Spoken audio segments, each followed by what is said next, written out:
আদম আর হাওয়া দুইজন ছিল ওই পারে, তাদের ভুলে কেন তুমি পাঠাইলে এই পারে, দয়াল পাঠাইলে এই পারে।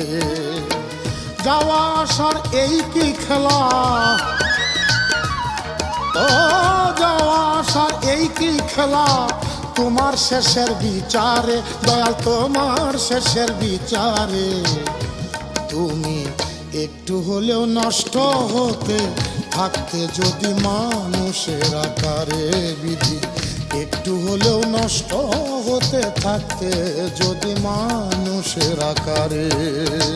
তোমার মতোই ভালো হতাম, তোমার মতোই ভালো হতাম, থাকতাম যদি নিরাকারে। তুমি একটু হলেও নষ্ট হতে থাকতে যদি মানুষের আকারে, দয়াল